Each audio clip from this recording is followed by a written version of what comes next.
E agora nós estamos conectados com o Yuri Carneiro Coelho, que é professor de Direito Penal do meu curso educacional, justamente para repercutir o procedimento da sessão do STF.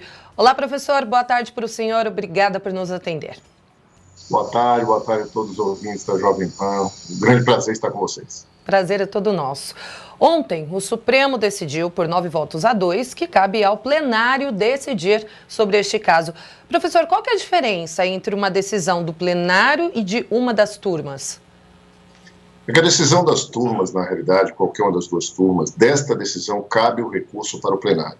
Ao afetar o julgamento, aquela decisão naquele habeas corpus diretamente para o plenário, você garante desta forma que esta decisão dela só caiba a partir daí a interposição de embargos de declaração no máximo. Na nossa interpretação, tomada esta decisão, ela se torna definitiva, salvo a possibilidade de embargos de declaração, que serve para esclarecer pontos omissos, pontos obscuros, contradições na decisão, mas acaba não tendo efeitos, como a gente chama de modificativos pela própria jurisprudência do Supremo. E o que está sendo julgado hoje, professor? A competência da Justiça de Curitiba? Na verdade, está sendo julgado toda aquela discussão que o ministro Fachin travou de declarar incompetente o juiz federal de Curitiba, transferindo para o juiz do Distrito Federal, e também, de certa forma, através do agravo interposto pela defesa de Lula, a parte final de sua decisão, em que ele julga por prejudicado os habeas corpus referentes à suspeição do ministro Moro, que posteriormente nós sabemos que foram levados a julgamento pelo ministro Gilmar Mendes, que declarou o ministro Moro suspeito. E, em verdade, isso tem sim consequências, podemos dizer, até definitivas, se isso for enfrentado por toda a corte hoje. Por quê? Porque, na realidade, declarando-se o ministro Moro, o ex-ministro Moro, suspeito naqueles casos, essa anulação ela se dá, podemos dizer assim, por completo, em relação a todos os atos do processo. Nada, neste caso, será aproveitado conforme a própria jurisprudência do Supremo Tribunal Federal. Enquanto na decisão relativa à competência, o juízo do Distrito Federal poderá ainda aproveitar, inclusive, se assim entender, atos decisórios. Penso, na minha compreensão, esta não seria a melhor saída, né?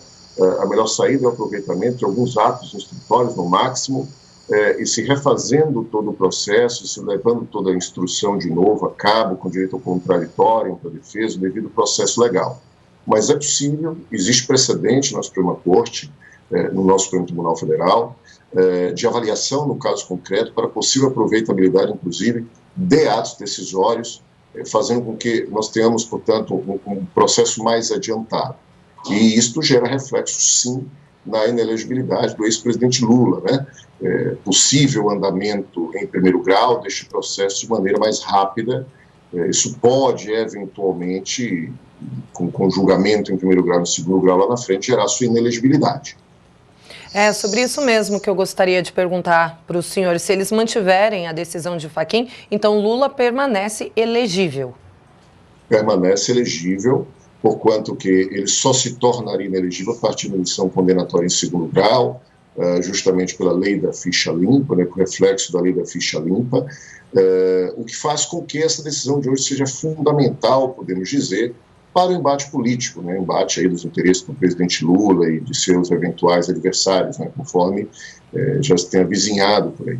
Então, essa decisão do Supremo, ela define literalmente, a nosso ver, o futuro e o destino político do ex-presidente Lula, principalmente, eu digo aos nossos queridos ouvintes da Jovem Pan, se essa decisão tiver toda esta amplitude de abarcar, inclusive, o aspecto relacionado ao que foi pedido no agravo da defesa, que é a discussão relacionada à suspeição do ministro Lula, né, dos efeitos da declaração de incompetência não atingirem nem considerar por prejudicado a decisão da turma relacionada à suspeição de Lula.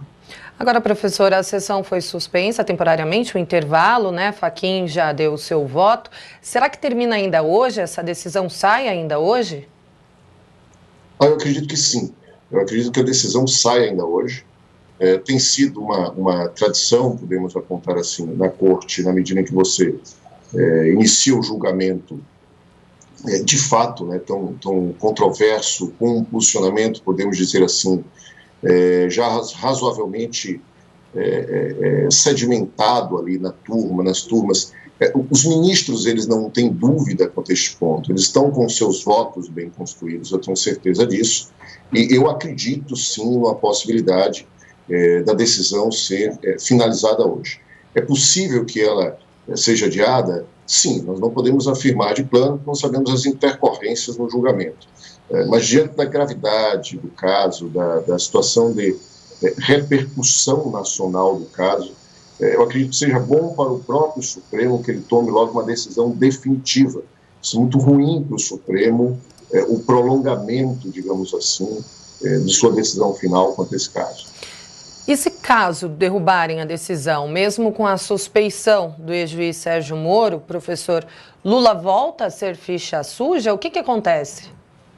Olha, se na realidade eles entenderem dar provimento ao recurso do Ministério Público Federal, da Procuradoria-Geral da República, né, de entender que a vara de Curitiba é a vara competente, aí a decisão de Fachin perde a validade, tornam os efeitos das decisões anteriores e ele perde a sua condição de elegibilidade. Em nossa compreensão do que nós já percebemos da decisão, da forma como a Suprema Corte vem pensando, nos parece que a decisão será no caminho, no mínimo, da corroboração da decisão do ministro Fachin. Quanto à decisão de suspeição de Moro, eu confesso que é melhor esperarmos um pouco aí o que os ministros irão falar, para podermos apostar alguma coisa. Existem algumas dúvidas aí, segundo informações que o meio jurídico aponta, de entendimento dos ministros. Mas quanto à competência, eu acredito que pelo caminhar da situação, que ela se confirme a situação de incompetência da Vara Federal de Curitiba, transferindo a competência do julgamento para o Distrito Federal. Mas ainda sobre a suspeição do ex-juiz Sérgio Moro, ela também pode ser discutida novamente? Os ministros podem rever as decisões tomadas? É possível no sentido do pleno, né? Ou seja, o pleno ele pode rediscutir essa questão da suspeição.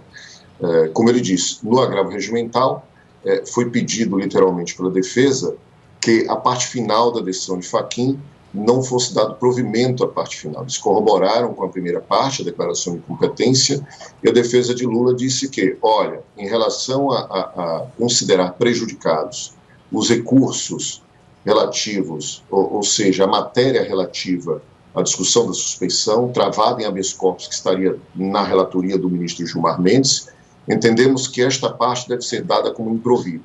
Então, se porventura o Supremo Tribunal Federal hoje dá provimento a este questionamento da defesa no agravo regimental e dá improvimento à decisão aí da Procuradoria-Geral da República, mantém-se a situação de Lula elegível e aí, eventualmente, em sede da decisão que a segunda turma tomou com a relatoria do ministro Gilmar Mendes, pode ser que o pleno se posicione, provavelmente vai se posicionar provocado quanto à questão da suspeição do ministro Moro. Me questionaram já se neste caso, neste julgamento, seria possível se discutir essa questão do Moro, da suspeição. Bom, na verdade o Supremo Tribunal Federal tem nos reservado algumas surpresas ultimamente quanto à sua avaliação acerca de procedimentos, acerca do próprio processo penal. Por exemplo, o ministro Ricardo Lewandowski votou de forma contrária à colocação para o pleno decidir hoje essa questão, entendendo ele, e neste ponto eu concordo com Lewandowski, em que o PES já está ultrapassado, a Corte está decidindo, né, de que não seria necessário se passar pelo crivo do pleno do STF essa rediscussão de forma automática, ou seja, o relator jogando para o crivo do pleno Supremo. Mas, diante dessas constantes modificações de interpretação do Supremo Tribunal Federal, não me surpreenderia se dentro deste julgamento eles resolvessem avançar e julgar a questão da suspeição. Apenas penso que não é este o momento adequado e que provavelmente pelo caminhar, digamos, do próprio voto de Fachin, pelo caminhar do que sentimos aí, hoje a discussão ficará restrita à competência e ao voto final do Fachin quanto a considerar prejudicado o julgamento dos HCs relativos à suspeição. Eu acho que nesse ponto o Supremo não vai seguir Fachin. Eu acho que ele vai seguir parcialmente e a condição de elegibilidade do ex-presidente permanecerá, salvo eventual decisão posterior. Professor, o Supremo nunca esteve, pelo menos na minha percepção e o que eu ouço de muitas pessoas, tão em pauta como a gente vê hoje em dia, decidindo, julgando tantas coisas. De fato, está mais atuante e, por conta disso, a gente também ouve muitas críticas a respeito. Vocês do meio jurídico, o que pensam? Bom, o que eu costumo dizer, eu aprendi certa feita em faculdade, né? Quando ainda era um estudante, por um ex-professor, desembargador do Tribunal de Justiça da Bahia à época, que a decisão do juiz, a decisão do Supremo, a decisão do STJ, é a decisão que se cumpre. Claro, de todas elas você tem uma série de hipóteses dos quais cabem recursos, você vai movendo os recursos até chegar na sua última possibilidade, em regra, no Supremo Tribunal Federal. O que eu costumo dizer é isso: nós temos de respeitar as decisões do Supremo, né? Nós não podemos questionar as decisões do Supremo como se o Supremo fosse uma corte qualquer ou um órgão que está sujeito a opiniões ou decisões meramente políticas. Lógico, ali existem seres políticos ali dentro de cada um daqueles ministros, mas temos que crer, em nome das nossas instituições, da preservação das instituições democráticas no Brasil, que eles sabem perfeitamente colocar as suas preferências ao lado, independente de quem os tenha indicado para lá, independente de quem os tenha nomeado, seja o ex-presidente Fernando Henrique, seja o ex-presidente Lula, seja o presidente Bolsonaro. Temos que acreditar que as suas decisões são jurídicas e temos que aplicar em nome da estabilidade. Então, penso que, apesar das inúmeras mudanças de posicionamento que o Supremo vem tendo em relação a alguns temas, que isto seja um movimento natural, que em determinado momento, ele se acalme, ele chega a um ponto de você definir uma linha mais segura, como nós temos, por exemplo, em alguns outros estados pelo mundo afora. Nos Estados Unidos, por exemplo, a Suprema Corte ela tem uma linha de decisão muito retilínea, ela adota um posicionamento e ela demora a mudar. Existe uma sedimentação da jurisprudência. Isso realmente nós esperamos do Supremo Tribunal Federal e esperamos que esta composição da Corte possa nos dar essa segurança maior ao longo do tempo, de definir uma linha, um caminho a seguir em inúmeros temas que não nos cause desconforto. Em um momento você muda, em outro momento você altera. A Suprema Corte ela existe também para dar estabilidade na interpretação da Constituição e do ordenamento jurídico. Professor, eu tenho a companhia também do meu amigo, jornalista Vitor Brown, e ele também tem pergunta para fazer para o senhor. Brown. Professor, boa tarde. Hoje também, até falando sobre o ministro Fachin, que é o relator desse caso que envolve o ex-presidente Lula, ele anunciou que fez um pedido ao Supremo Tribunal Federal para que ele troque de turma. Ele deixe a segunda turma do STF e passe para a primeira turma agora em julho, quando nós teremos a aposentadoria do decano Marco Aurélio Mello. Isso provoca automaticamente também a migração dos processos da Lava Jato, ou isso depende de uma segunda autorização? Como é que funciona essa migração? Bom, o regimento... Boa tarde, Vitor. Tá? Primeiramente, o regimento interno do Supremo Tribunal Federal estabelece o procedimento para isso. E, na realidade, aqueles processos que já estão com instrução em curso ou em julgamento, ainda passível de recurso interno dentro do Supremo, eles não saem da turma atual do ministro Fachin. Só irão os processos ainda não iniciados, a sua instrução, o seu julgamento. Esse é o entendimento atual dentro da Corte, com base no regimento interno. Além de que, na realidade, a lista de transferência, digamos, a transferência para a turma, demanda uma precedência, por exemplo, ministro mais antigo. Se algum ministro mais antigo da turma dele requerer essa transferência, tem precedência ao ministro Fachin. De cabeça eu não me recordo exatamente, do ponto de vista da composição, quem poderia fazê-lo, mas me parece que não há nenhum outro interesse de ministro. Então, há uma tendência e possibilidade que ele realmente seja deslocado para a primeira turma, e com isso os processos acabem, aqueles que ainda não tiveram sua instrução ou não estejam em grau de avaliação de recurso, sejam transferidos com ele. Não sejam, na realidade, transferidos. Os que serão são os que não estão dentro desta condição.